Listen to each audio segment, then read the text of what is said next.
YouTube Shorts are one of the most powerful tools available to content creators and businesses today. Even with 0 subscribers, one singular short can bring in millions of views. And this isn't completely random. This algorithm is built to recognize specific patterns in viewer behavior. Alright, let's get into a bit of science. So, based on how good your short reach score is, let me rewrite that a little bit better, but how good of a score it has is how far the YouTube algorithm is willing to push your short. So let's go into what that contains. Firstly is viewer retention. Next is the rewatch rate. Following that is engagement. And I know this looks like a whole bunch of scribbles right now, but we'll get more in depth. After that is subscriber conversion. Next is personalization / relevance. And lastly, thankfully, is trend relevance. So there's A1, A2, A3, A4, A5, A6 is just to show how important they are to the overall formula. So the most important would be viewer retention, following that would be rewatch rate, then would be engagement, then it would be subscriber conversion, after that it will be personalization, and the least importance is trend relevance. But all of these are really important. For the sake of viewer engagement, let's start with our least significant variable, trend relevance. So we are quickly going to discuss, firstly, of course, trends, as well as music, as well as hashtags / tags in general. In regards to hashtags for YouTube Shorts, it is a great way to categorize your shorts. So whether that be, let's see, let me change my color here, whether that be your videos about dogs, so you put into your title, let's see, like hashtag dogs, something like that, hashtag adopt, adopt a dog. That just helps YouTube categorize your content. But if your title and what you say in your video already do that, then hashtags don't really do too much other than just that. Now for tags, as you can see, I'm in a video right here.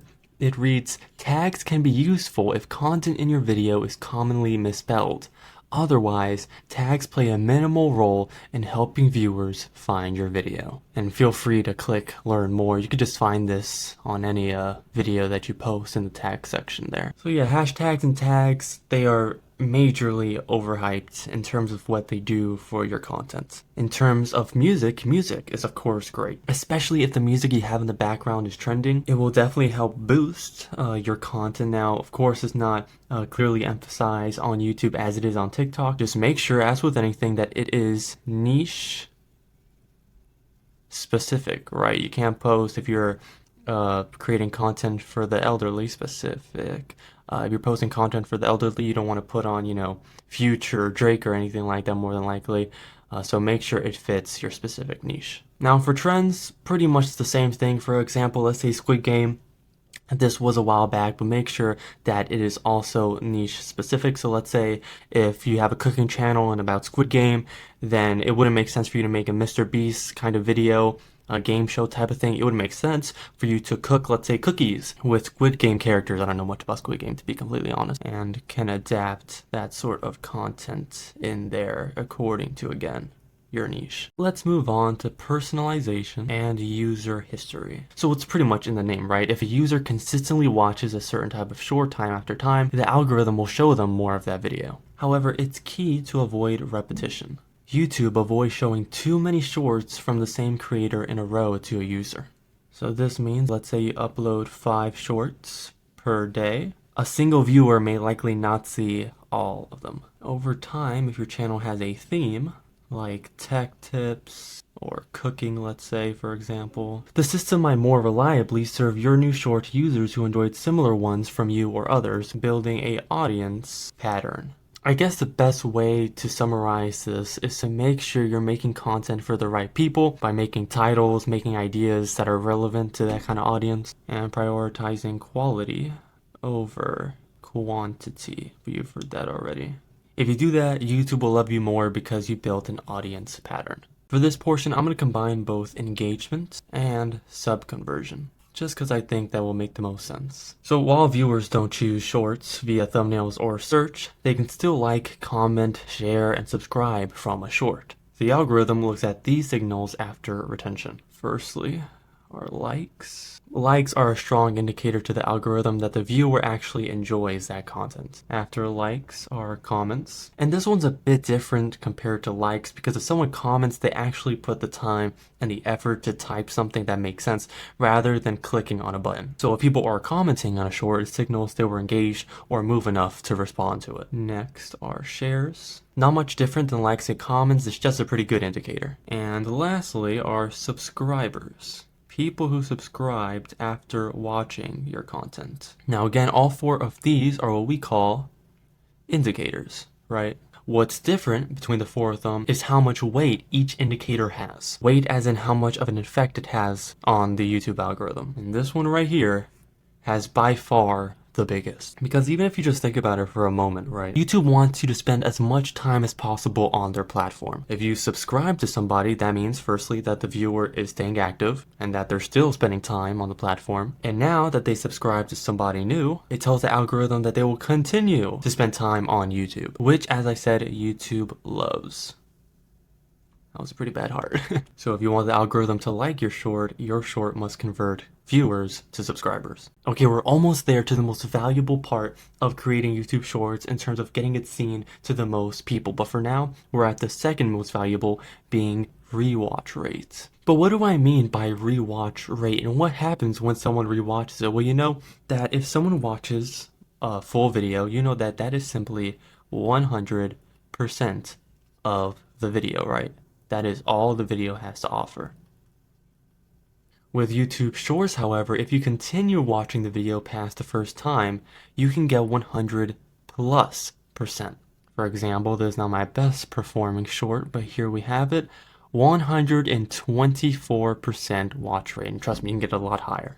That is the only way to get above 100% average view duration on YouTube. Let's put this here. This is also known as your AVD, your average view duration. Now, there's 2 ways that you can go about this. Firstly is by having a natural curiosity for the viewer to rewatch it. Whether that's by saying, I've seen before, rewatch the video and you'll see a panda walking in the background. Or you could actually put a call to action and say that someone's more likely to follow the advice. Let's say if you're giving advice out there, that if they rewatch the video again, they're twice as likely to stick and keep it in their mind. Now, another way is to simply trick your audience. Now, what do I mean by that? Now, we've all seen the videos, TikTok, Instagram loops, when it looks like the video just never really finishes. And so the average viewer just ends up rewatching it, and it takes them a while until they realize that they just rewatch what they just watched. So how you do that is by what we call looping. So the first frame is identical to the last, and it just looks like an endless loop. Now, in order to use speech to convey that loop, you could end the video by saying something like, and that's why I learned that. In the beginning is how you introduce it by saying 100% of people are something something. It's no more complicated than just finding a way for people to rewatch your video over again,